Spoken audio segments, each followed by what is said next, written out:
Hello all. So in today's class we are going to study velocity measurement devices.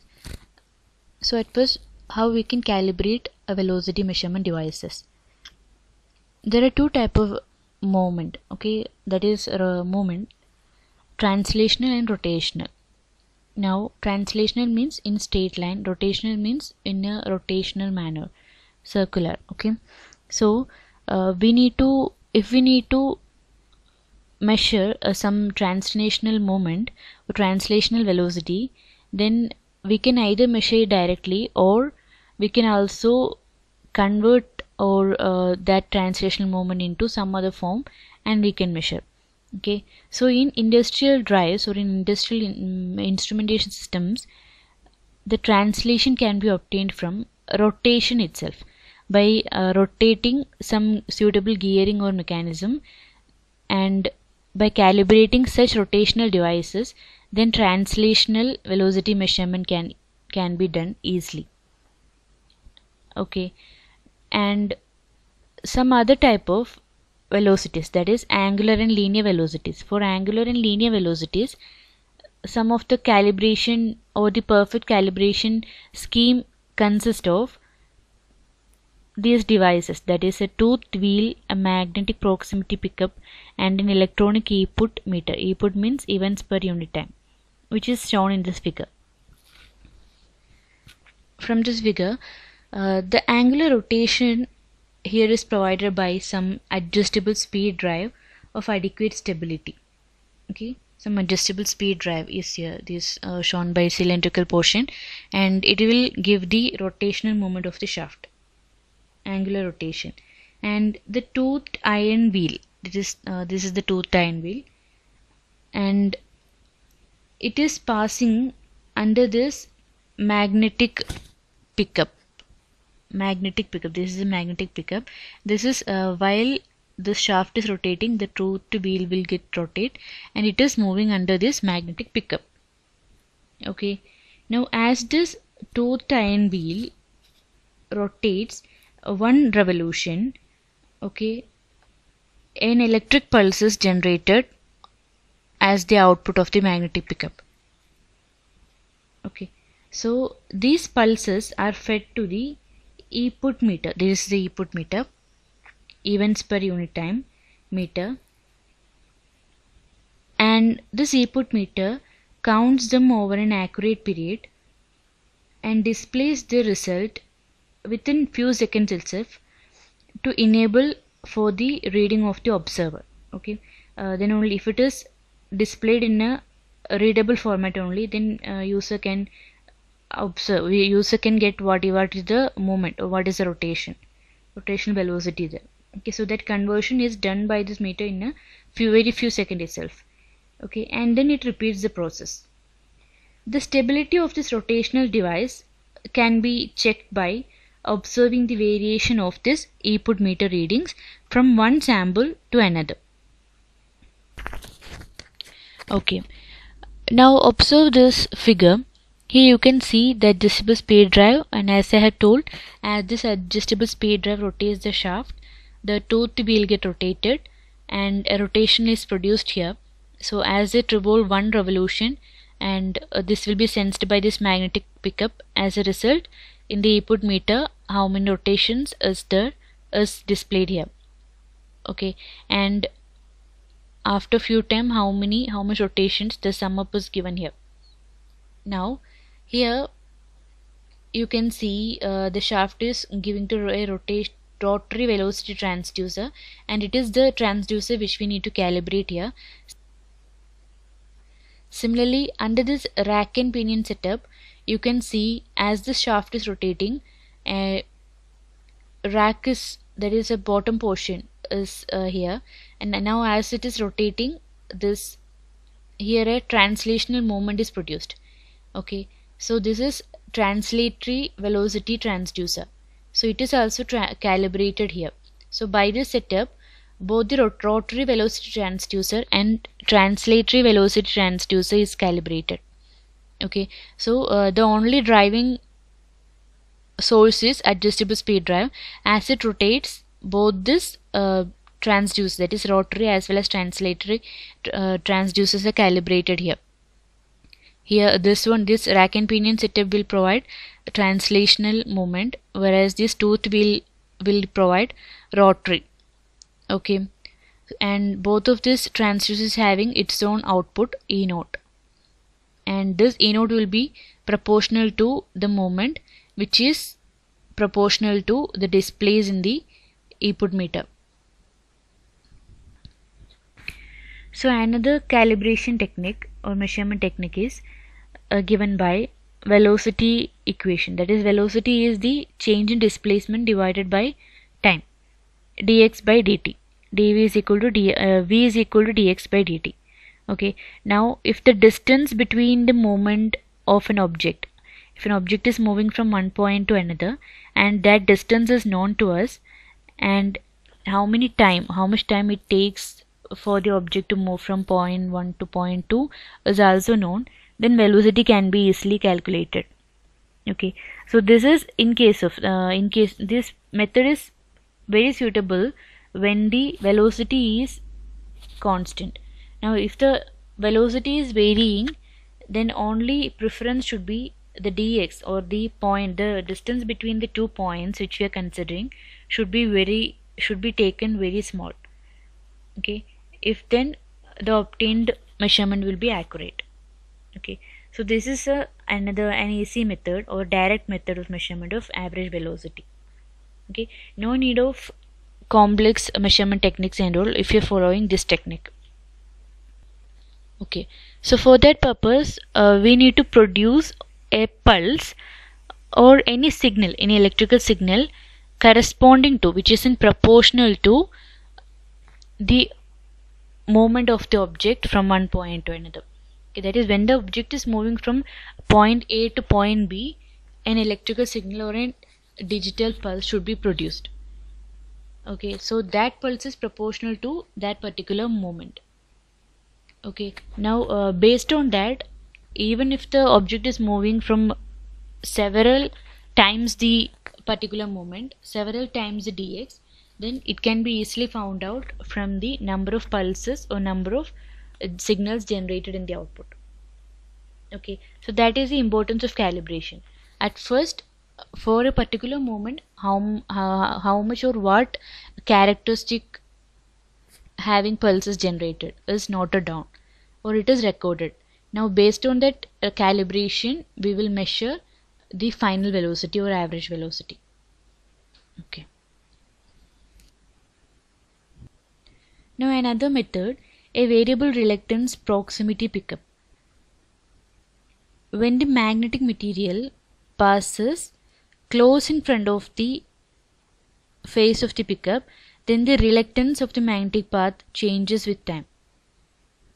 As a result, a voltage will be generated, proportional voltage will be generated in the coil, and by measuring or by analyzing that voltage we can obtain the reluctance. Okay, then that reluctance is proportional to the movement of the magnetic material or to the velocity of the magnetic material movement.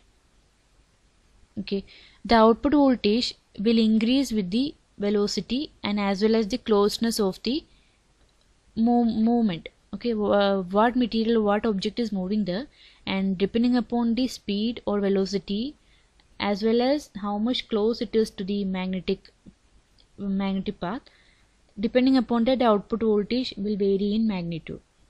So by properly carefully observing the output voltage waveform, we can obtain the velocity that is to be measured. Display of two pulses in a single sweep of an oscilloscope. Oscilloscope is the device which we are using here in order to observe the output voltage waveform. So in the oscilloscope screen, if we are getting on a single sweep, if we are getting two pulses, then it will allows the measurement of average velocity. Okay, also from the oscilloscope, y-axis gives the voltage, whereas x-axis gives the time.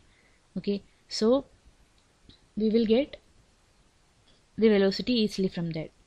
So that is about the velocity measurement calibration techniques. Now there are several methods of velocity measurements. As you can see here, these are the various methods. So let us move on to each of the one in detail. First one, mechanical flyball angular velocity sensor. So this is a device used for measuring angular velocity. That is, rotational or angular velocity is measured in terms of this scale, calibrated scale. Okay, so here you can see the figure, the figure, both of one is principle is same here. So this one is our mechanical angular velocity sensor. Here, as the shaft is rotating, or angular velocity is made, depending upon that, this fly ball, this is the fly ball, these balls you can see on the either side are the fly ball. Now this will, here it is a hinge here, and this is movable. As the shaft is rotating, this will move upwards, this will move upwards, and as a result along here an output signal is made. Okay, that is this is the scale here, and this is the pointer. Now as these flyballs move in this direction, this is in this direction, if it is moving, this point B, C will be move upwards, and this A, B, C, B will be moving upwards towards A. Okay, and C is rotating when the flyball moves over this direction. As a result, over this portion, the movement of this entire portion takes place. As a result, in the scale you can get the output. The pointer will deflect over the scale. It will be proportional to the movement of the shaft. This flyball is a measuring element of industrial speed control systems. Even now they are using in some cases. Now as the angular speed increases, the flyballs move horizontally, forcing the point C to go upwards, which compresses the spring and moves the pointer on the scale and forces on C. As the angular speed increases, the fly balls move horizontally and forcing this C to go upwards, and as a result spring will get compressed, and as a result the pointer will deflect over the scale. Now the force on the spring, this is the spring here, and the force on the spring is proportional to the angular velocity, the square of the angular velocity. It is given by omega. So this you can see it is nonlinear. The nonlinear static relation between Wi and x0, where Wi is the input angular velocity and x0 is the output linear displacement, for large speed changes may be acceptable in some systems. And where it is not acceptable, then a nonlinear spring with a force equation F spring is equal to Ks x0 square can be used to get a linear overall characteristic, because at the balance condition, that is when the centrifugal force is equal to spring force, it is the balance condition. At that balance condition, that is when the centrifugal force becomes equal to spring force, the balance is made, and at that time Fc is equal to Ks Wi square, and which is also equal to F spring, which is the spring force, which is equal to Ks x0 square. So from this equation, x0 is obtained as root of Kc by Ks into Wi, and this is a linear relationship. Now based upon that, the system can be operated. Okay, so that is about this mechanical flyball angular velocity sensor principle and the application. Now next one, mechanical revolution counters and timers. When continuous reading and an electrical output signal are not required during a measurement, then a variety of mechanical revolution counters are available there. If no continuous reading or no electrical output signal is very much important in a particular measurement, then there are several mechanical counters available in order to measure the velocity, mechanical revolution. velocity. Okay, so that type of mechanical revolution counters may or may not have the built-in timers, and these type of mechanical counters are generally supplied with a variety of load means rubber tipped wheels, which will give inertia, and they are provided with such wheels, so that will transmit by friction the motion to be measured to the input shaft. Such revolution counters, such devices will be having a shaft, and when the rotation is happening over that shaft, then mechanical revolution counters will count the number of revolution with the, if they're having timers. So this mechanical revolution counters, this are the devices which may or may not have any electrical counterparts. They can directly measure the revolution mechanically itself, and if they are attached with some counters, built-in timers and all, then they can directly measure the revolution, number of revolution, and depending upon that number of revolution and the time, we can obtain the velocity of the rotation. So that is mechanical revolution counter and timer. Next one is magnetic and photoelectric pulse counting method. This method consists of magnetic pickups or photocells or some light sources along with slotted wheels or some other target. And this type of methods, if an analog signal proportional to speed is what we required, then electronic frequency to the voltage converters, that is electronic frequencies converted to voltage, can be connected to the output terminal. So as a result, when the shaft is rotating, corresponding frequency will be there, and that frequency will be converted to voltage, and depending upon the voltage signal, we can analyze how much speed is or how much velocity that material is moving. And this another example for this type of material is tachometer type encoders. So that is all about today's class. In next class, let us learn about the other three methods of velocity measurement. Thank you.